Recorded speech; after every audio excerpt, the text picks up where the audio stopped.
તો આપણે last time ક્યાં સુધી આવ્યા હતા? તપ તપની ઉપર આપણે વાત કરતા હતા. તો 3 લેવલે તપની વાત આપણે પતાવી દીધી હતી: કાયિક, વાચિક અને માનસિક તપ. અને એ 16મા શ્લોક સુધી આપણે પતાવ્યું હતું. તપની બાબતમાં અહીંયા ભગવાને અર્જુને 6 વસ્તુ, એક તો 3 લેવલ અને પછી 3 ટાઈપ: સાત્વિક, રાજસિક અને તામસિક. એટલે હવે આપણે 17માંથી તો 17, 18 ને 19 એ તપ વિશે છે. તો આપણે પહેલા સાંભળી લઈશું. श्रद्धया परया तप्तम् तपस्तत्त्रिविधं नरैः अफलाकाङ्क्षिभिर्युक्तैः सात्विकं परिचक्षते सत्कारमानपूजार्थं तपोदम्भेन चैव यत् क्रियते तदिह प्रोक्तम् राजसं चलमध्रुवम् मूढग्राहेणात्मनो यत् पीडया क्रियते तपः परस्योत्साधनार्थं वा तत्तामसमुदाहृतम्. તો હવે ભગવાન 3 જાતના તપની વાત કરે છે. પહેલા વાત કરી ભગવાને સાત્વિક તપની. તો 17માં ભગવાન શું કહે છે કે ફળની આકાંક્ષા વગરના સંનિષ્ઠ સાધકો પરમ શ્રદ્ધાથી આચરવામાં એ 3 તપને સાત્વિક તપ કહેવામાં આવે છે. હવે સાત્વિક તપ વિશે આપણે જોઈ લઈએ કે એક તો શ્રદ્ધાપૂર્વક. કઈ શ્રદ્ધા? તો સાત્વિક શ્રદ્ધાપૂર્વક. ફળની આશા રહિત અને વિથ ટોટલ ઇન્ટિગ્રેશન.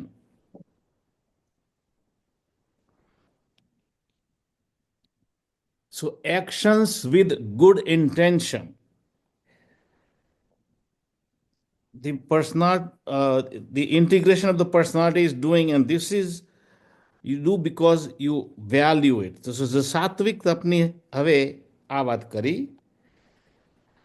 હવે so this is activity with good intention. So good actions and good intention. Second one છે હવે રાજસિક. So the actions are good but the intentions are bad. તો એમાં શું કહે છે પરમાત્મા? સત્કાર, માન અને પૂજાના હેતુથી અને દંભથી જે કરાય છે તે અહીં રાજસ તપ કહેવાય છે. તે ક્ષણિક છે, અનિશ્ચિત છે. એક્ટિવિટી છે પણ એની પાછળનો જે આશય છે, ઇન્ટેન્શન છે, એ ખોટો છે. સત્કાર માટે લોકો પોતાની વાહવાહ કરે કે દાન આપીને કે મારું ક્યાંક મોટા પેપરમાં ફોટા આવે કે મારું ક્યાંક એનું નામ છપાય, એ રીતના કરે. માન માટે લોકો મને હાર પહેરાવે, માન મળે અને લોકો મારી પૂજા કરે, પૂજા માટે.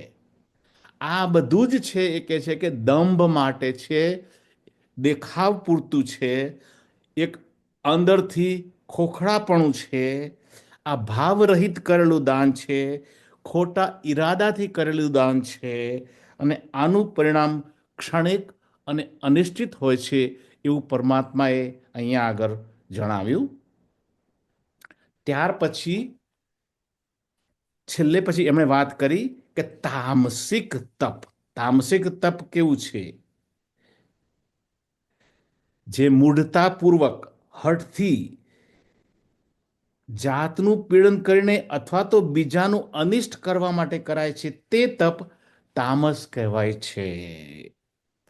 સો મૂઢતાપૂર્વક એટલે કે મૂર્ખતાપૂર્વક, કોઈ પણ જાતના બુદ્ધિનો ઉપયોગ કર્યા વિના, મૂર્ખતા ભર્યા ઈરાદાથી શરીરને પીડા આપે છે. આપણે પહેલાં ઘણી વખત જોઈ ગયા કે આ લોકો એવી એવી ક્રિયાઓ કરતા હોય છે કે જે પોતાના શરીરને પણ પીડા આપે છે, અને ભગવાને કહ્યું કે શરીરની અંદર પ્રતિષ્ઠિત ભગવાન જે બેઠો છે એને પણ પીડા આપે છે. એટલે કે આ જે તપ છે એ ટાઈપનું તપ છે. બીજાનું અનિષ્ટ કરવા માટેનું આ તપ છે. આપણે મહાભારતમાં અંબાનું કેરેક્ટર જોઈ ગયા તો એણે કોઈકને મારવા માટે એટલું બધું તપ કરેલું કે એ તપથી પછી એ કોઈને મારવા માટેનું તપ એ આપણે જોઈ ગયા છીએ.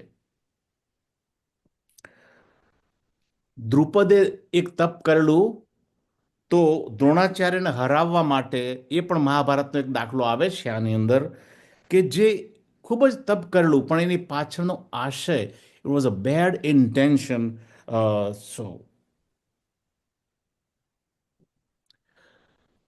સો this is something that about તપ. પહેલા ત્રણ આપણે જોઈ ગયા, શારીરિક, વાચિક, માનસિક, અને ત્યાર પછી જોયું તપની અંદર સાત્વિક, રાજસિક અને તામસિક. એટલે તપની અંદર ભગવાને 6 divisions has done. Now the last activity ભગવાન જે વાત કરે છે એ દાન વિશે છે. ધીસ ઇઝ ગિવિંગ, દાન. તો એ આપણે ત્રણ પાછી શ્લોક છે એમ આપણે સાંભળી લઈએ.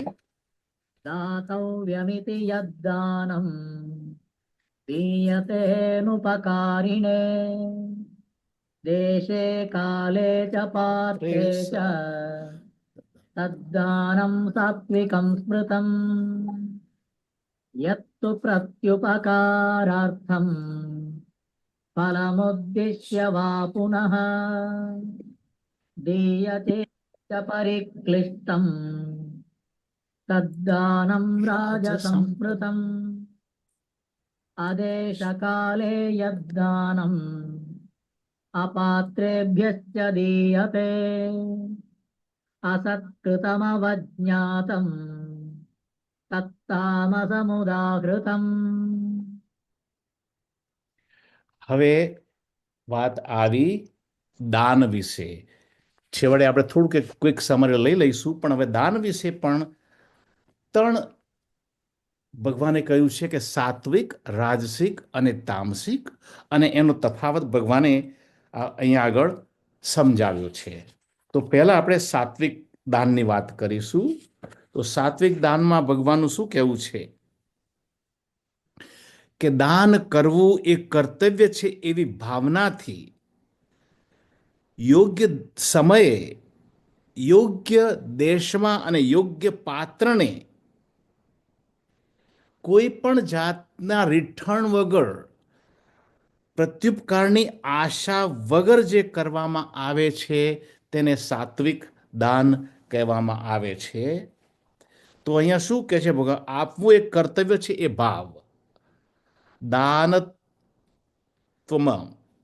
વિધાઉટ એક્સપેક્ટેશન્સ, કોઈ પણ જાતની આશા વિના, અનુપકારીને, દેશકાળ અને વ્યક્તિને ધ્યાનમાં રાખીને. અહીંયા આવે છે યોગ્યતા, કે right place, right time and right person.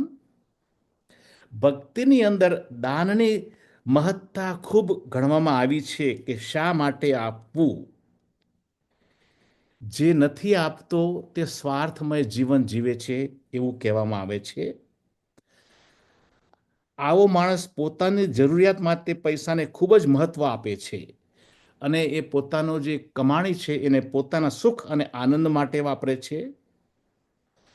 એ ફક્ત કમાવાને જ મહત્વ આપે છે, અને જે કમાય છે તે પોતાને માટે જ વાપરે છે. તે પોતાની અને જગતના સર્વ જીવોની વચ્ચે એક દિવાલ ઊભી કરે છે, અને આ સ્વાર્થમય ભાવ છે. આ એક માનસિક દિવાલ છે, એ જેલ બરાબર છે. અને એને કારણે એવા વ્યક્તિઓ ઘણી વખતે લોનલીનેસમાં જીવતા હોય છે. એ સમત્વ ભાવના નથી, કોઈને પોતાના નથી ગણતો, હું અને બીજા, એવો એના મનની અંદર એક ભાવ હોય છે. પણ આમાં ઘણી વખતે આપણે જોઈએ તો વૃક્ષ ફળ આપે છે, વેરી ગુડ એક્ઝામ્પલ, કોઈ જાતની અપેક્ષા વિના. એવી રીતે જે માણસો સાત્વિક દાન આપે છે, it gives them a great joy in giving. Chinmaya મિશનનો એક મોટો છે કે give maximum happiness to the maximum people, you know. And that is the motto of Chinna Mission. This is basically what it is, you know. કોઈક સૈનિક હોય તો દેશને માટે પોતાની જાતનું બલિદાન આ એક દાન છે દેશના માટે, દેશના ભલા માટે. અને એની અંદર વસુધૈવ કુટુંબકમ એવી એક ભાવના રહેલી છે, ત્યારે જ તમે સાત્વિક દાન કરી શકીએ. આપણે જ્યારે આપણી જાતને સચ્ચિદાનંદ સ્વરૂપ ઓળખીએ છીએ તો આખા બ્રહ્માંડ સાથે અને બધાની જ સાથે એક એક એક ડિવાઇન કનેક્શન બની જાય છે. અને આપણા સિવાય બાકીના બધા પણ આપણે પોતાના દેખાય છે. Everywhere you C self.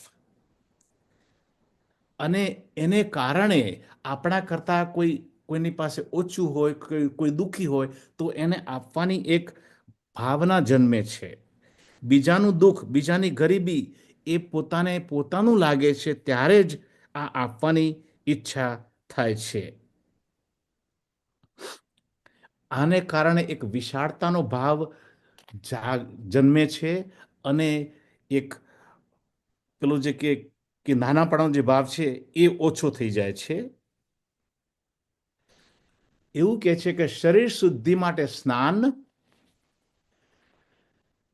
મન શુદ્ધિ માટે ધ્યાન અને પછી સંપત્તિ શુદ્ધિ માટે દાન. એટલે આ અમુક શાસ્ત્રોમાં કહેવામાં આવ્યું છે.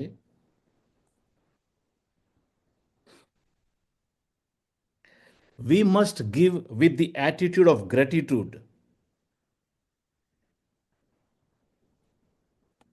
સાત્વિક દાનથી પુણ્ય પ્રાપ્ત થાય છે અને એક અદ્રશ્ય સંપત્તિ છે જે આપણને સારા કર્મો આપે છે. અને એ જે કર્મો છે, સત્કર્મો, આપણને જન્મ પછી, મૃત્યુ પછી આપણને આવતા જન્મની અંદર પણ એ સત્કર્મો આપણને સંસ્કાર રૂપે મદદ આપે છે.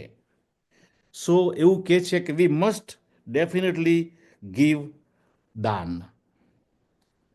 તો આ આવ્યું સાત્વિક દાનનું. હવે રાજસિક દાન વિશે શું વાત થઈ છે એ આપણે જોઈ લઈએ.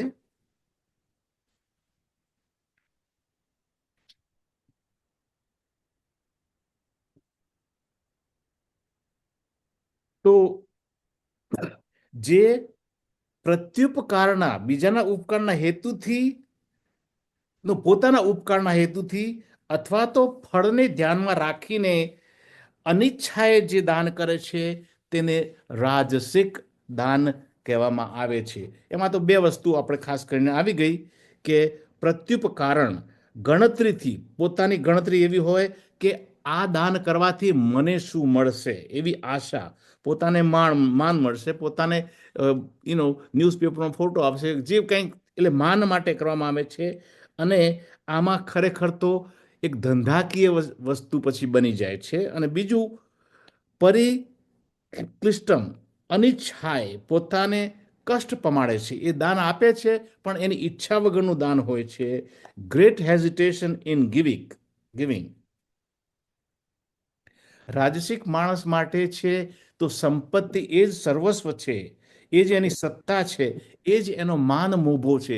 એટલે એને આપતી વખતે ઘણું જ હેઝિટેશન થાય છે. એટલા માટે રાજસિક દાન એ મિડલ દાન ગણવામાં આવ્યું છે.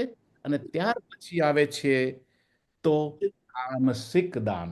તો તામસિક દાન વિશે પરમાત્મા શું કહે છે કે જે દાન સત્કાર વગર અપાય છે, તિરસ્કારપૂર્વક અપાય છે, અયોગ્ય દેશ અને કાળ અને અયોગ્ય પાત્રને અપાય છે, તે તામસ દાન કહેવામાં આવે છે.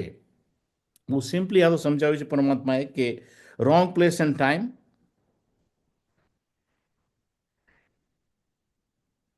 અપાત્રેન કુપાત્રને દાન કરે છે, સત્કૃતમ અસત્કૃતમ સત્કાર વિના આપે છે, કોઈને આપે છે કોઈનું ઇન્સલ્ટ કરીને આપે છે, અવજ્ઞાતમ તિરસ્કારપૂર્વક આપે છે, અને આ દાન એ ખરેખર સારું સાત્વિક દાન એટલે અધમ દાન ગણાય છે. તો હવે આપણે જોઈ લઈએ કે આ જે એક ટોપિક પત્યું છે, હવે પછીના જે 6 શ્લોકો છે એ કમ્પ્લીટલી થોડુંક જુદું ટોપિક ભગવાને ડિસ્કશન કર્યું છે, એની ઉપર કદાચ આપણે થોડુંક વધારે ટાઈમ લઈશું. તો હવે આપણે એક વસ્તુ સમજી લઈએ પહેલેથી કે 17મા અધ્યાયની શરૂઆત ક્યાંથી થઈ. 16મા અધ્યાયની અંદર છેલ્લા બે last 2 verses of 16th chapter ભગવાને અર્જુનને એક ખૂબ જ સારી વ્યવહારની સલાહ આપી. શું સલાહ આપી? કે જે લોકો અનઇન્ટેલિજન્ટ લાઈફ જીવે છે, હે અર્જુન, જે લોકો સ્વચ્છંદતાભર્યું જીવન જીવે છે, શાસ્ત્રોનો અનાદર કરીને જીવન જીવે છે, એવા જીવોને જીવનમાં સુખ કે શાંતિ મળતી નથી. જીવન પર્યંત જ્યારે એ જીવે છે ત્યાં સુધી સુખ ને શાંતિ મળતી નથી, અને મરણ પછી એ લોકો મોક્ષનો અધિકાર ગુમાવી બેસે છે. Unintelligent way of doing things really is not the right thing, આવું ભગવાને અર્જુનને કહ્યું હતું. અને સામે જ પછી શું કરવું એવું પણ અર્જુને એમણે કહ્યું હતું. So he says, may your life be guided by the teaching of the scriptures. આપણા શાસ્ત્રોની અંદર જે પ્રમાણે વર્તન કરેલું છે એ પ્રમાણે તું તારું જીવન જીવીશ. એમાં તો આપણે દૈવી અને આસુરી સંપત્તિનું અને જે દૈવી સંપત્તિના જે ગુણો બતાવ્યા હતા એ શાસ્ત્ર સંપન્ન ગુણો પ્રમાણે તું જીવન જીવીશ, એ પ્રમાણે ભગવાને વાત કરી હતી. Do's and don't. ત્યારે અર્જુને ભગવાનને પ્રશ્ન પૂછ્યો હતો કે પ્રભુ, there is a third category of people and they are the majority of the people. These people, they are not dishonest people. These people, they do the work with all honesty, but they do not have the backing of the knowledge of scriptures. એમના બાપ દાદાઓ જે પ્રમાણે કરતા આવ્યા છે એ કે ઘણા બીજા કારણોસર એ લોકો કરે છે, પણ they are doing with the faith. શ્રદ્ધાપૂર્વક એ લોકો કરે છે. Which category do they belong? And that is how the 17th chapter starts. At that time ભગવાને કહ્યું કે હે અર્જુન, એ શ્રદ્ધાની જે તું વાત કરી છે એ શ્રદ્ધા પણ 3 પ્રકારની છે. અને ત્યાર પછી ભગવાને એ શ્રદ્ધા વિશે સાત્વિક, રાજસિક અને તામસિક શ્રદ્ધાને વાત કરી. ત્યાર પછી ભગવાને 4 જાતના કર્મો વિશે વાત કરી, સાધના માટેના 4 વસ્તુની વાત કરી. તો પહેલે એમણે આહારની વાત કરી. તો આહારમાં પણ 3 પ્રકાર બતાવ્યા, સાત્વિક, રાજસિક અને તામસિક. તો એ આહારની વાત પતી. ત્યાર પછી ભગવાને અર્જુને યજ્ઞ વિશે વાત કરી. 3 જાતના યજ્ઞ, સાત્વિક, રાજસિક અને તામસિક. ત્યાર પછી ભગવાને અર્જુને તપ વિશે વાત કરી. તો એની અંદર ભગવાને 6 પ્રકારે બતાવ્યું. એક તો શારીરિક તપ, વાચિક તપ અને માનસિક તપ. એટલે કે એ લેવલે અને પછી કયા મોડમાં, એટલે કે સાત્વિક અને રાજસિક કે તામસિક, એ રીતના તપ. એટલે તપની અંદર ભગવાને 6 શ્લોકો લઈને 6 સેપરેટ વેઝ બતાવ્યું. ત્યાર પછી ભગવાને વાત કરી દાન, તો દાનમાં પછી ભગવાને વાત કરી કે સાત્વિક, રાજસિક અને તામસિક.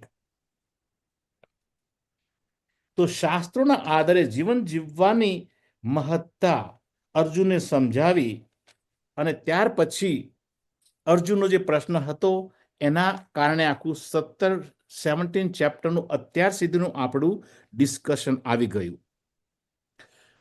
તો આ જે 4 પુરુષાર્થની વાત કરી, આહાર, ત્યાર પછી આવ્યું આહાર પછી સેકન્ડ ટોપિકમાં એમણે લીધું કે યજ્ઞ, તપ અને દાન. આ જે 4 જે સાધનાઓ બતાવી છે ભગવાને, એ કેવી રીતના કરવાની છે, એ 4 સાધનાઓની સાથે આ સાધનાઓમાં અત્યાર સુધી ભગવાને આપણા પ્રયત્નની, આપણા પુરુષાર્થની વાત કરી.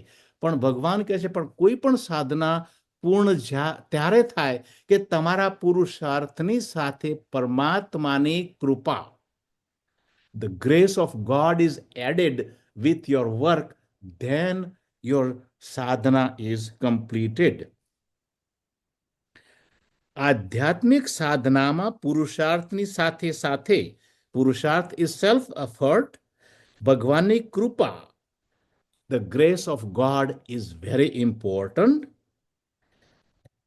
એટલા માટે હવે ભગવાનની ગ્રેસ, ભગવાનનો આશીર્વાદ એ મેળવવા માટે, એનું આહ્વાન કરવા માટે આ પછીના 6 શ્લોકો ભગવાને ખૂબ સારી રીતે અર્જુનને ડિટેલમાં સમજાવવા માટે કોશિશ કરી છે. ભગવાનનું અહીં આગળ ઓમ તત સત, એ પ્રમાણે ભગવાનનું બ્રહ્મનું નિર્દેશન ભગવાને કર્યું છે. ઓમ તત્સત એ ત્રિવિધ રીતે બ્રહ્મનું નિર્દેશન ભગવાને આ પછીના શ્લોકોમાં કર્યું છે. તો આપણે સૌથી પહેલા તો 23મો શ્લોક છે એ આપણે સાંભળી, કારણ કે એની ઉપર થોડું ડિસ્કશન આપણે કરવું પડશે. ઓમ તત્સદિતિ નિર્દેશઃ બ્રહ્મણ ત્રિવિધ સ્મૃતઃ બ્રાહ્મણાસ્તેન વેદાસ્ય યજ્ઞાસ્ય વિહિતા પુરા. હવે ભગવાને કહ્યું ઓમ તત્સત. ઓમ તત્સત એટલે કે એ પરમાત્માનું નામ સ્મરણ થઈ ગયું છે. આ બધા જ આપણે પુરુષાર્થની સાથે સાથે ભગવાનનું નામ સ્મરણ થવું જોઈએ, એ પર અહીંયા સમજાવવા માંગે છે. તો એનું સીધું હવે ટ્રાન્સલેશન હું વાંચી લઉં. ઓમ તત્સત એમ 3 પ્રકારે બ્રહ્મનો એટલે કે પરમાત્માનો નિર્દેશ થાય છે, આવું ભગવાન અર્જુનને સમજાવે છે. તે વડે પૂર્વે પહેલા બ્રાહ્મણો, વેદો અને યજ્ઞોનું સર્જન થયેલું છે. ખૂબ ઊંડી વાત પરમાત્મા અર્જુનને સમજાવવા માંગે છે. ઓમ તત સત એ ભગવાનનું નામ છે. તો હવે આ ઓમ તત સત એ વિશે આપણે થોડી વાત કરી લઈશું. ઓમ, તો પહેલામાં પહેલું તો આવે છે ઓમ. ઓમ is a protector of universe and devotees. જે ભગવાન જે છે, he is a protector of the entire universe as well as devotees. ઓમ છે, આપણે જ્યારે ઉચ્ચારણ કરીશું તો અ ઉ એન્ડ મ, ઓમ બોલતા બોલતા શરૂઆતની અંદર જે છે આપણું મોઢું ખુલ્લું હોય છે, પછી ધીમે ધીમે ધીમે ધીમે મ આવે ત્યારે એ બંધ થઈ જાય છે. તો ઓમ છે એ આપણી 3 સ્થિતિનું વર્ણન કરે છે. અ એ જાગૃત અવસ્થા, ઉ સ્વપ્ન અવસ્થા અને મ એ ગાઢ નિદ્રાની અવસ્થાનું વર્ણન છે. આ 3 સ્થિતિનું વર્ણન આમાં આવી જાય છે. પરંતુ આપણે પહેલા જોયું છે કે એક ચોથી અવસ્થા તુર્યા ગણાય છે, કે જે ઓમ ત્યાર પછી એક અનિરત શાંતિ આવે છે. એ જે સાયલન્સ છે, that is considered તુર્યાવસ્થા. હવે ઘણી વખત એ કહે છે કે તુર્યાવસ્થા એને ચોથી અવસ્થા નથી, પણ એ એક જ અવસ્થા છે. Turiya is basically a pure consciousness અવસ્થા.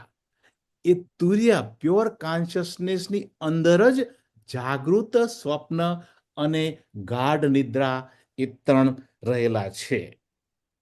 અને આ પ્યોર કોન્શિયસની અંદર જ આ ત્રણેય અવસ્થાઓ અસ્તિત્વ ધરાવે છે. જ્યારે વ્યક્તિ સૂઈ જાય છે ત્યારે શરીરની ઇન્દ્રિયો અને મન એ બધું જ કમ્પ્લીટલી કાર્યરત નથી હોતું, એટલે he is completely connected to pure consciousness, and that is why he is having the complete bliss experience. સ્વપ્ન અવસ્થામાં શું છે કે આપણી ઇન્દ્રિયો જે છે એ કામ નથી કરતી, પણ મન હોય છે. તો મન એક નવો જ સ્વપ્ન અવસ્થાનો એક જીવને પેદા કરી અને બધી જ જાતના ખેલ કરાવે છે.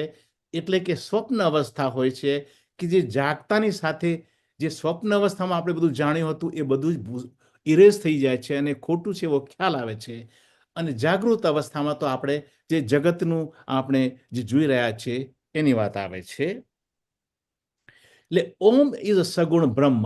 ઓમનું બીજું નામ છે entire universe is reflected in the Om. એટલે હવે આ વાત થઈ ઓમ. પછી આવે છે તત. એક મહાવાક્ય છે, તમને ખબર છે, તત ત્વમ અસી. તું એટલે કે હું અથવા તું, તું તે જ છે. તે દૂરનું બતાવે છે. તું તે છે.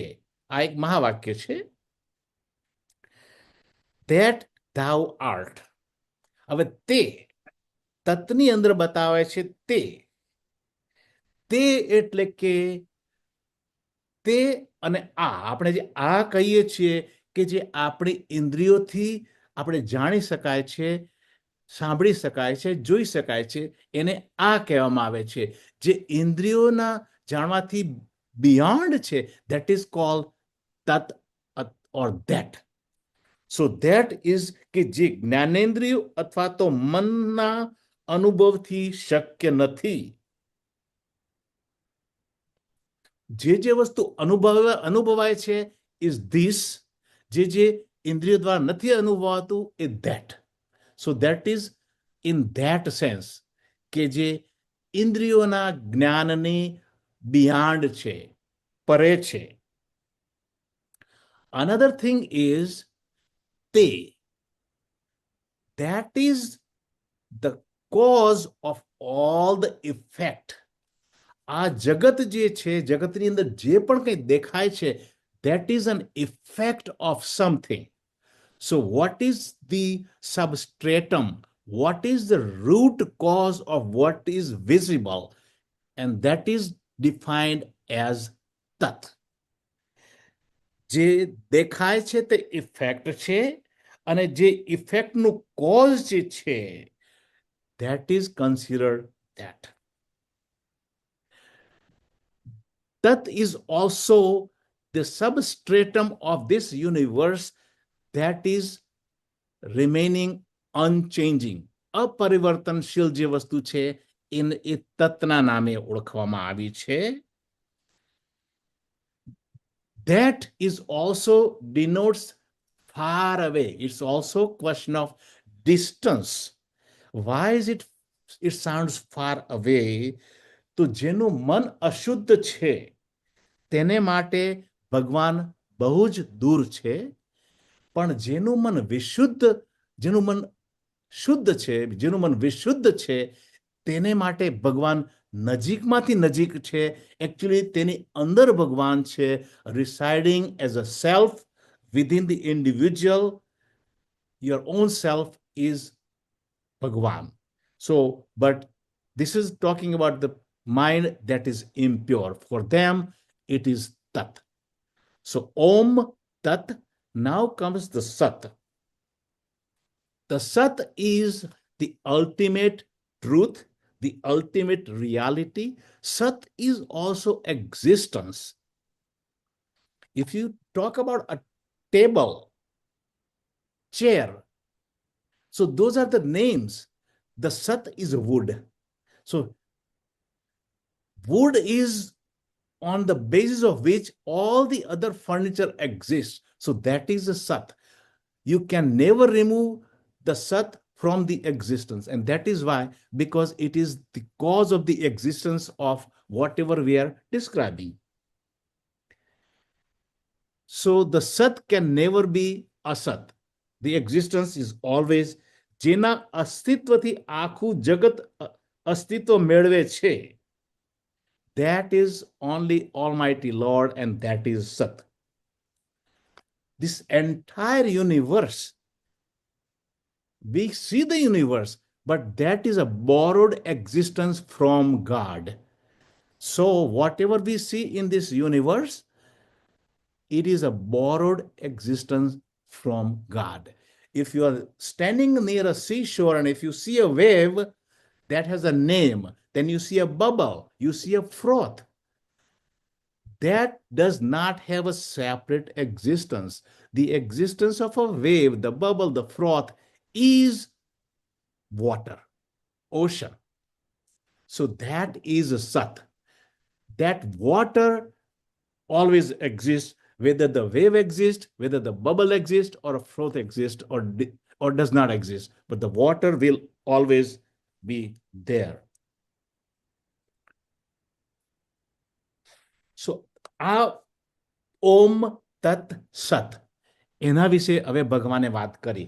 ત્યાર પછી ભગવાને એવું પણ કહ્યું કે પૂર્વે, in the beginning of the creation, પૂર્વે, in the beginning of creation, બ્રાહ્મણો, વેદો અને યજ્ઞોનું સર્જન થયેલું છે. તો અહીંયા હવે શું કહેવા માંગે છે? જગતના ક્રિએશન વખતે, જગતનું આપણે પહેલા આગળના અધ્યાયમાં જોઈ ગયા છે, અને 15મા અધ્યાયમાં છે ઉર્ધ્વમૂલમ અધઃશાખમ. તો ઉર્ધ્વમૂલ, જે મૂળ છે, એ સચ્ચિદાનંદ સ્વરૂપ પરમાત્મા છે. એનો જે થડ છે એ બ્રહ્માજી છે, because Brahmaji is considered the creator of the universe. So when Brahmaji created this universe, at that time બ્રહ્માજીએ જ્યારે આ યુનિવર્સનું સર્જન કર્યું, ત્યારે he said ઓમ તત્સત. ઓમ તત્સતનું ઉચ્ચારણ કરીને બ્રહ્માજીએ આ જગતનું સર્જન કર્યું, અને એને કારણે ઓમ તત્સત એ આપણે કહીએ છીએ. હવે આની સાથે સાથે સ્વામીજી એક બહુ સુંદર દાખલો આપ્યો છે કે ભાઈ ઓમ તત્સત શા માટે? તો એ કહે છે કે જ્યારે telephone was invented, the person who invented the telephone, when it dialed, the other person who answered said hello. Now hello has absolutely no meaning, but that has become a tradition in every phone call. When we receive the phone, we say hello, has no meaning, but that is a tradition. So when Brahmaji created this universe, at the time of creation, ભગવાનનું આહ્વાન કરવા માટે, invocation of Lord, he uttered this word Om Tat Sat, and that really became the tradition of the Namasmaran of Paramatma. તો આ ત્રણ શા માટે ને? બ્રહ્માજીએ જગતનું ક્રિએશન કર્યું, ઓમ તત્સતથી અનુસ્મરણ કર્યું, એ ટ્રેડિશનમાં પણ આ ત્રણ શા માટે? ત્રણમાં એમણે શું વાત કરી છે કે વેદો, યજ્ઞો અને બ્રાહ્મણો, આ ત્રણ થયું.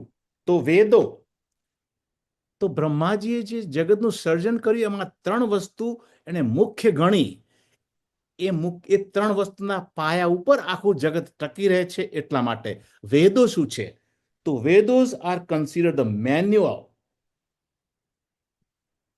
Vedas are considered the manual of knowledge or how to live. It's a manual of way of living. That is Vedas. એ તો આપણે બધાને ખબર છે, રાઈટ? ત્યાર પછી આવ્યું યજ્ઞ. તો યજ્ઞ શું છે? વેદો, સ્ક્રિપ્ચરલ નોલેજ એટલે કે વેદો એટલે ખરેખર ધર્મ. યજ્ઞ ધર્મ પ્રમાણે જીવન જીવવાની રીત, એ યજ્ઞ આવે છે. અને બ્રાહ્મણ કોણ છે? તો ધર્મ પ્રમાણે જે જીવન જીવે છે તે બ્રાહ્મણ છે. So this three, they sustain the entire universe. What three?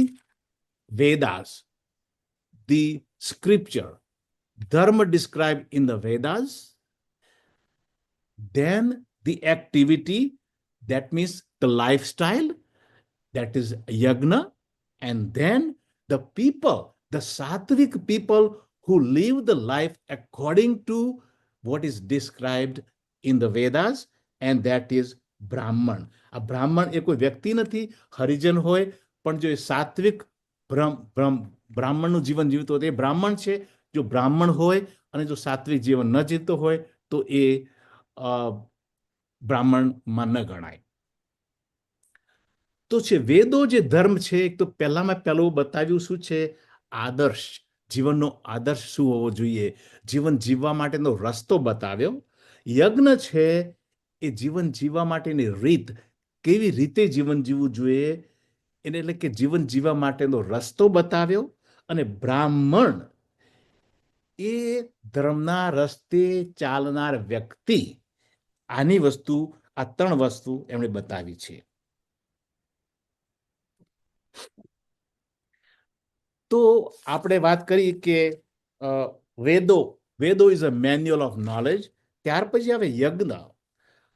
તો વેદોની અંદર જે જ્ઞાન છે એ જ્ઞાનને પ્રેક્ટિકલ યુઝની અંદર, ડેઇલી લિવિંગની, to incorporate the knowledge of Vedas in the daily life is called yajna. To live with the yajna spirit. હવે યજ્ઞ વિશે એક લાંબુ સ્ટેટમેન્ટ સ્વામીજીએ કર્યો છે, હું તમને વાંચી બતાવું. વ્યક્તિ જ્યારે પોતાની ફરજ નિભાવતી વખતે ભગવાનની પૂજામાં તેની બુદ્ધિ અને શરીર પરમાત્માને સમર્પણ કરીને સમષ્ટિના કલ્યાણ માટે નિસ્વાર્થ ભાવે અહંકાર રહિત બનીને કોઓપરેટિવ ભાવથી કાર્ય કરે છે, ત્યારે તે યજ્ઞ ભાવના ઓર યજ્ઞ સ્પિરિટ બને છે. શરીર, મન, બુદ્ધિ, these are the equipment. When these equipments are used to serve Almighty Lord or Lord's creation without any selfish desire, with the attitude of surrendering to Almighty Lord, without any egoistic attitude, without any competition with anyone else, in a cooperative spirit, is considered yajna bhavana. What does this do? આ યજ્ઞ ભાવનાથી મન શુદ્ધ બને છે અને આ મન શુદ્ધ બનતા સચ્ચિદાનંદ સ્વરૂપનો આનંદ અનુભવે છે. અને ઘણી વખત આવું જીવન જીવતા ભૌતિક સંપત્તિ પણ પ્રાપ્ત થાય છે. અને મન શુદ્ધિ એટલે તમારા વાસનાઓ એકઠી ન થાય, એટલે મોક્ષનો પણ માર્ગ આપણને મળી જાય છે. આપણે પહેલા કહ્યું, one more time, Veda is a book of Dharma or the way of living description. Yajna is to live according to Vedas, and Brahman is the one who lives by the description of Vedas, and that is. So why Brahmanas? Jagatni andar, really to have the to support this universe, you need maximum number of people with Brahman attitude, with the lifestyle of Brahman, the sattvic people. ભગવાને બીજા અધ્યાયમાં કહ્યું યદા યદા હિ ધર્મસ્ય, એમાં શું કહે છે કે ધર્મની સંસ્થાપના કરવા માટે, સાધુઓના રક્ષણ કરવા માટે, સાધુઓનું રક્ષણ થાય અને દુષ્ટોનો વિનાશ થાય, તો શું બને કે જે સાધુ અથવા તો જે બ્રાહ્મણો જે છે એમની સંખ્યા વધે, એ પ્રયત્ન માટે ભગવાને એમ કહ્યું છે કે મેં જન્મ ધારણ કર્યો છે. So that is basically what it is. હવે આ આપણે વાત થઈ ગઈ ઓમ તત્ સત, વેદો, યજ્ઞ અને બ્રાહ્મણ, આની પણ આપણે ચોખવટ થઈ ગઈ છે. તો now we are going to move to verse number 24. હવે એમાં શું આવશે? એકમાં ઓમની વ્યાખ્યા સમજાય છે, તત, સત અને છેલ્લે પછી ભગવાને એક સમરી કરી નાખી છે. તો let us see what 24 says. તસ્માत् ઓમ ઇત્યુદાહૃત્ય યજ્ઞદાનતપક્રિયાઃ પ્રવર્તન્તે વિધાનોક્તાઃ સતતં બ્રહ્મવાદિના. સિમ્પલ વસ્તુ આપણે વાંચી લઈએ. તેથી આ આપણને પરમાત્માએ સમજાવ્યું, તેને કારણે બ્રહ્મનિષ્ઠો, જે લોકો બ્રહ્મની અંદર, જે લોકો પરમાત્માની અંદર સતત જોડાયેલા છે તેવા, કોણ? બ્રહ્મનિષ્ઠ એટલે બ્રાહ્મણો. શાસ્ત્ર વિધિથી નિયત કરેલા કર્મો એટલે કે યજ્ઞ, દાન અને તપ, એ બધી ક્રિયાઓ કરે છે તો હંમેશા ઓમના ઉચ્ચારણથી કરે છે. Why they say Om at the beginning of all these things? This is the reason. આપણે પહેલા ભગવાને એ કારણ આપણને આપી દીધું છે. હવે આમાં તો બહુ એક ક્વિકલી વાત કરી લે કે બ્રહ્મ એટલે વેદ, બ્રાહ્મણ એટલે કે જે વેદોને જાણે છે તે, બ્રહ્મચારી કે જે ભગવાનના બતાવેલા રસ્તે ચાલે છે તે ચારી, બ્રહ્મનું આચરણ કરવાવાળો બ્રહ્મચારી, બ્રાહ્મણ જે વેદોમાં જણાવ્યા પ્રમાણે છે એ, અને બ્રહ્મવાદી, બ્રહ્મ ભાવનામાં નિષ્ઠા પામેલો, firm conviction of following according to description in the scripture. That is what it is. ત્યાર પછી હવે આવે છે 25. તત્વ વિશે, ઓમ વિશે વાત થઈ ગઈ, હવે ભગવાન તત્વ વિશે વાત કરે છે. તદિત્યનભિસંધાય ફલં યજ્ઞતપક્રિયાઃ દાનક્રિયાશ્ચ વિવિધાઃ ક્રિયન્તે મોક્ષકાંક્ષિભિઃ. અહીંયા પરમાત્મા અર્જુનને શું કહે છે કે તત્ના ઉચ્ચારણની સાથે ફળની આસક્તિ વિના જે મુમુક્ષુ આ વિધિ કરે છે, ફરીથી યજ્ઞ, તપ અને દાન કરે છે, એ પરમાત્માનું જ નામ ઉચ્ચારણ કરે છે. ઓમ તત્સત ન બોલો, ખાલી તમે ઓમ બોલો, તત બોલો અથવા તો સત બોલો. It means one and the same thing. That is what they are trying to explain that to. અભિસંધાય, આસક્તિ વિના, જે મુમુક્ષુ ફળની અપેક્ષા વિના આ ક્રિયાઓ તત્ના સંબોધનથી કરે છે, એ લોકો સાત્વિક શ્રદ્ધાની વાત કરે છે. પ્રભુ, એ લોકો પ્રભુ આ શરીર તમારું આપેલું છે. BMI is your gift. Whatever I do with this BMI, and that is surrendered to you, it is my gift to you, and whatever I get as a fruit of this BMI's work is also offered back to you. So what happens?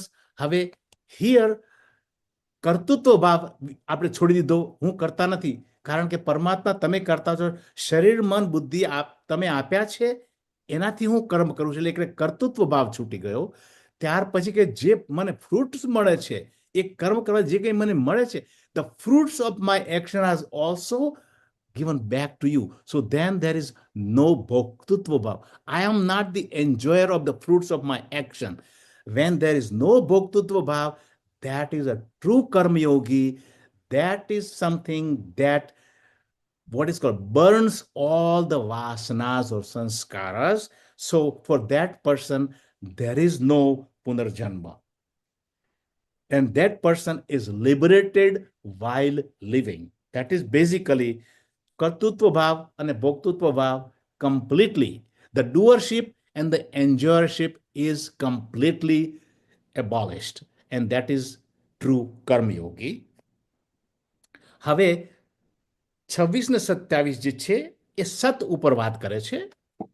સદ્ભાવે સાધુભાવે ચ તદિત્યેતત્ પ્રયુજ્યતે પ્રશસ્તે કર્મણિ તથા તચ્ચબ્ધ પાર્થ યુજ્યતે યજ્ઞો તપસી દાને ચ સ્થિતિः સદિતિ ચોચ્યતે કર્મ ચૈવ દતર્થીયम् તદિત્યેવાભિધીયતે.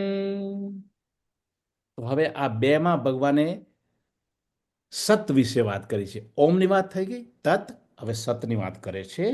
તો પરમાત્મા શું કે સત એ શબ્દના અર્થમાં એ સાધુતાના અર્થમાં પ્રયોજાયેલો છે.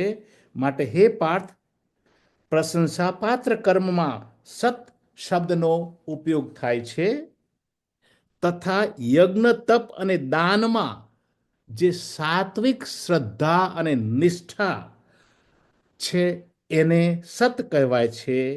અને એ અર્થે થતું કર્મ પણ સત કહેવાય છે. એટલે નિષ્ઠા અને કર્મ બંનેને સત કહેવામાં આવ્યું છે. તો આ સત વિશે અહીંયા ભગવાને થોડુંક વધારે છણાવટ કરી છે. એક બે વસ્તુ આપણે હવે સમજી લઈએ. સત, સત્ય, સાધુતા, the person who is doing all good godly work. આપણે નહીં કહે કે સત્પુરુષ, સંતો, સત એટલે કે આ સતના અર્થની સમજણ છે. સત્પુરુષ એટલે કે સાધુતા. That is number 1. Number 2 is existence. સત is an existence. એ આપણે વાત કરીએ તો સદભાવ, સદભાવ, good existence. Existence, what is good existence? સાધુભાવ, સત્પુરુષ, આ બધું જ જે માણસો આવું કાર્ય કરે છે એ ગણાય છે. ત્યાર પછી એને ઓસ્પિશિયસ, those who do કલ્યાણકારી work for the benefit of the other, auspicious કર્મ, એને પણ સત ગણવામાં આવે છે. સત યજ્ઞ, તપસ અને દાનની સ્થિતિ. સ્થિતિ is basically also considered Shraddha. Sthiti is considered Shraddha. It is considered dedication. I'm like a firm conviction. એક સ્થિતિ છે. ફર્મનેસ, ડેડિકેશન, સન્નિષ્ઠા. અહીંયા સન્નિષ્ઠા શબ્દ વાપરવામાં આવે છે. So that is also considered Sat. And the last પછી એ કહે છે કે અને તે ઉપરાંત બીજા જે કર્મો કરવામાં આવે છે તે કર્મ ચૈવમ તદર્થિનમ. બીજા બધા જે કર્મો તદ અર્થે, પરમાત્માના અર્થે કરવામાં આવે છે એ બધા સત કહેવાય છે. તો આટલી વસ્તુ આપણને હવે સમજવામાં આવી. તો આનું કન્ક્લુઝન હવે આપણે થોડુંક જોઈ લઈએ. તો આપણે પહેલા છેલ્લો શ્લોક છે એ સાંભળી લઈશું હવે. અશ્રદ્ધયા હુતં દત્તં તપસ્તપ્तं કૃतं ચ યત અસદિત્યુચ્યતે પાર્થ ન ચ તત્પ્રેત્ય નો ઇહ. હવે પરમાત્મા થોડીક એને ચેતવણી આપે છે. અશ્રદ્ધાથી કરાયેલ યજ્ઞ, અપાયેલ દાન અથવા તો તપ અને કરાયેલ કર્મ, આ ચોથી વસ્તુ છે, એને અસત કહેવામાં. અસત ઇઝ ટોટલી વોઇડ, યુઝલેસ ગણવામાં આવે છે. And that is not help. તે ન તો આ લોકમાં કે પરલોકમાં સહાયક બને છે. જે શ્રદ્ધા રહિત કરવામાં આવે છે. ભગવાને સ્ટાર્ટ કર્યું હતું શ્રદ્ધાથી, એટલે હવે પરમાત્માએ એને ઉપસંહારમાં શ્રદ્ધા વિશે કે અશ્રદ્ધાથી આ બધી જ વસ્તુ મેં જે કહી, જો અશ્રદ્ધાથી કરવામાં આવે તો એને અસત ગણો. અસત એટલે યુઝલેસ ગણવામાં આવે છે. અને આ જીવન પર્યંત, during this life or also in your future life, it is not going to give you any benefit.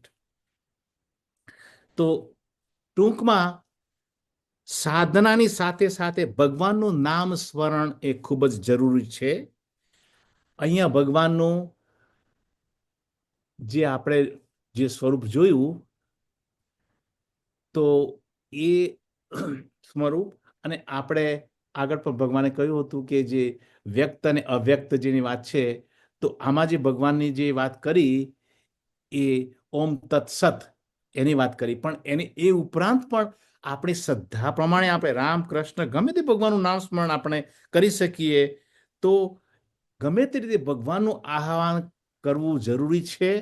ન આહ્વાન કરવાની અંદર ઘણી જ આફતો ઊભી થઈ શકે એમ છે. સ્વામીજી મને આ ખબર નહોતી, પણ એવું કહે છે કે, અને આપણે બધાને આ ખબર છે કે જ્યારે Titanic was constructed by the engineers, these engineers claim that this Titanic is foolproof. Nothing can destroy this Titanic under any circumstances. That is what they had declared. Even they say even God cannot break this Titanic ship. Now, why did they say? Because they had done hard work at every angle that was supposed to be taken care on the building of Titanic ship. The only thing they forgot is Bhagwanu Nam Smaran Ahvan. They thought that they can, go beyond the God. And unfortunately, Titanic, sinked, and all the tragedy of the Titanic. So, hard work was there, but the grace of God was missing in this particular situation, and that is one situation. Now, many a times what happens, આપણે ભગવાનનું નામ સ્મરણ કરતા જ રહીએ છીએ, but we don't do the hard work. Especially, let's give an example. A lot of students these days, આખું વર્ષ, they don't do any work. And when it's close to the exam time, they will go this temple to that temple with a coconut and with all kind of things. Hey, Bhagwan, mane sara mark api deje. They have not done the work. Now they are asking for grace. So it is not really something that you can get without putting your effort first. Efforts has to be very important part. Then you can ask, oh Lord, I have done everything that I can do with your given ability. Now it is in your hands. Whatever you think is right, give it to me. That is a right type of attitude. એટલે જ કે મુકમ કરોતિ વાચાલમ પંગુ લંગયતિ ગ્રીમ. ભગવાનની જે કૃપા થઈ જાય તો લંગડા માણસો પણ કહે છે કે પર્વત ચડી જાય છે, અને એ આપણે જોઈ ગયા છીએ. So basically, એકલી સાધના એ ખરેખર કામ ન લાગે. સાધનાની સાથે નામ સ્મરણ, invocation of Lord, Purusharth, and so self-effort and grace, when they combine together, can only give the best results. So that is basically what it's been said. અને એને માટે હવે આપણે છેલ્લી પ્રાર્થના કરી એ પહેલા I think થોડોક સમય Hasmubhai, give your 2 cents worth. I think we have kind of gone very fast, but I have tried to cover as much as I can. And next week we'll be starting chapter 18th Oh, Kanchanbhai is here too. Kanchanbhai, Hariom. તમે અને હસમુખભાઈ બેમાંથી give us your little input here. એટલે કંચનભાઈ ને કહો તો કંચનભાઈ કે Kanchanbhai, Kanchanbhai. come on. Okay. Hello. Sorry, I joined late. I was in other Swamiji lecture, so I missed it. I just joined you. I think you already finished chapter 17, so you concluded everything basically. Well, I don't have nothing much to add on what you say. Only thing I would say that this chapter's root started in chapter 9. Yes. See, the root verse which need to be elaborated. See, whenever in Gita he points one word, he tells it later on what it is. So the word yat karoshi, yat chanasi, yat juhoshi, dadasi, yat tapasya shakante, tat kunasya madarpanam. He tells 4 things in that one. Dan, what you eat, whatever you eating, right? Whatever you dan, whatever you tap. He threw 4 words first. But what it meant and how you interpret it, how you use them in your life, that is elaborated in chapter 17. So the 3 parts of this, of 4 words pointed out in chapter 9 and verse 26 are further elaborated in this one. So this is the elaboration of chapter verse 26. Whole complete explanation. Okay, whatever you dan, what kind of dan you should give? That is explained 3 times. What kind of food you should, what kind of tapas you should do. And when you do this one, before you start with tat, om, tat, sat, right? Om, tat, sat. They all 3 words. They all 3 indicated. Om word indicated to Brahman. Is already 1 chapter, whole Upanishad given on that one. Yeah. Right? The whole Upanishad given on word Om alone. Right? Mandukya Upanishad. That's what the word. And that indicates Om. Tat means whenever Tat word is used in our literature, in our Shastra, it indicates only Brahman. Tat, Yeah. the third party, is nothing but Brahman. And Sat, Satchit Anand, Sat only starting by Satchit Anand, it indicates Brahman. So all 3 words indicates Brahman. So all 3 words, if you keep in mind, any of the word you said, it indicates Brahman. And when you start with Om, you're pointing to yourself to Brahman. So with that in mind, you do all the words, all the good deeds, good tapas. I think you are on the right path to clean up your mind. That's what basically it is. It is just how to keep your mind quiet with all these 3 words and 3 type of actions. Wherever you are, whatever level of education or where you are, you start up towards Sat. What was Sattva? Basically, your Rajas and Tamas is already existing in you, so move towards Sattva. So once you move towards Sattva, you go beyond Sattva, you reach Om. So that's what I look at it. This chapter concludes everything. And at the end, he says Satchit Anand, explains Sat, Chit, Anand, and Tattvamasi. That's what he explained. But usually, it's elaboration of chapter 9 only. That's what I look at it. No, that's very nice. Sorry, I missed the initial part of because I was in other lecture at the same time. No, that's okay.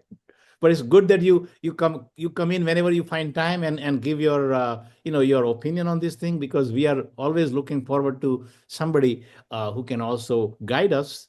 Yeah. And this is an open discussion, so I'm glad you are able to join us. And He concluded very well anyway, so I have nothing much to add on that point. Okay, Hasmukh, thank you. are you there? હું અહીં જ છું. Okay. ખાલી મારે તો થોડુંક point ઉમેરવા છે કે Uh-huh. આપણે મનને જો મનને પ્રસન્ન કરવું હોય તો આધ્યાત્મિક આપણે બનવું પડશે. એટલે આપણે શાસ્ત્રોનું વાંચન કરવું પડશે, આપણે સત્સંગ કરવો પડશે, દુસંગ છોડવો પડશે. અને મેઇન તો શું છે કે આપણે તત્વજ્ઞાન રોજ યાદ રાખવું, તત્વજ્ઞાન કે હું છું એટલે હું એટલે ઈગો છું તો ભગવાન નથી, અને ભગવાન છે તો હું નથી, એવું એટલે તત્વજ્ઞાન રાખવું પડશે આપણે કે હું સચ્ચિદાનંદ સ્વરૂપ છે.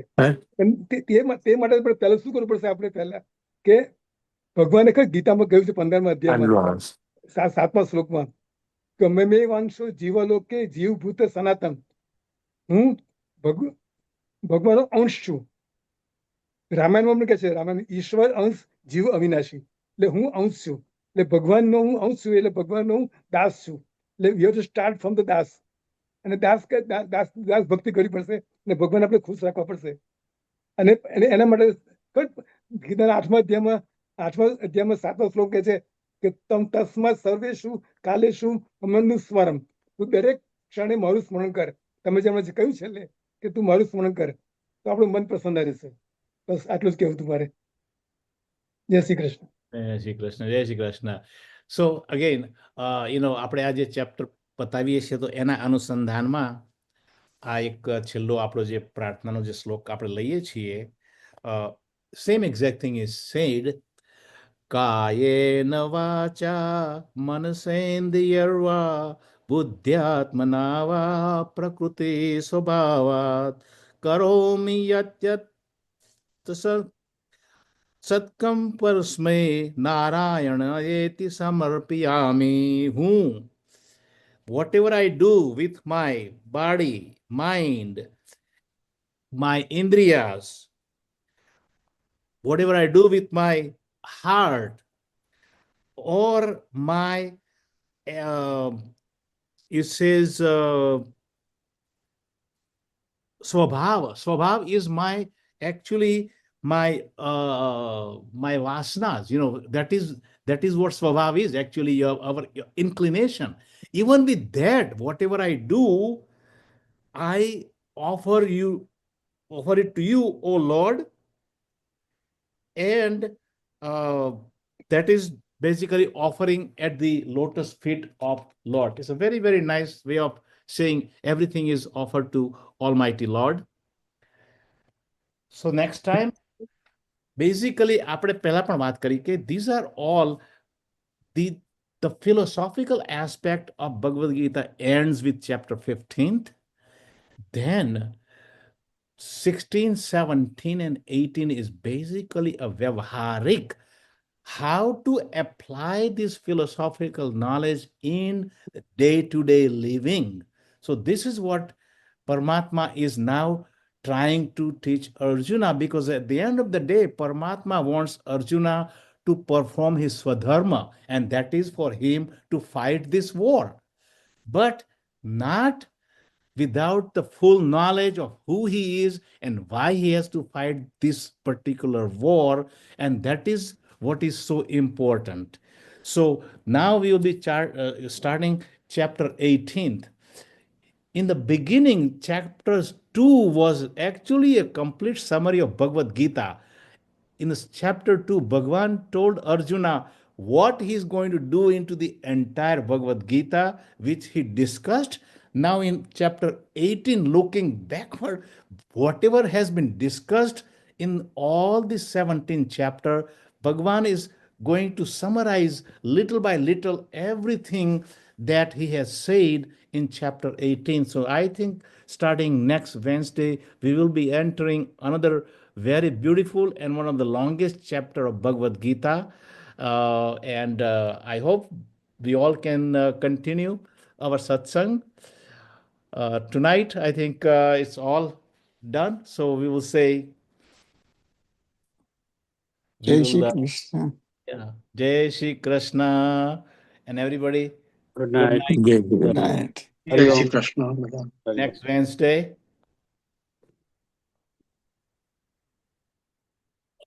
Jai Shri Krishna.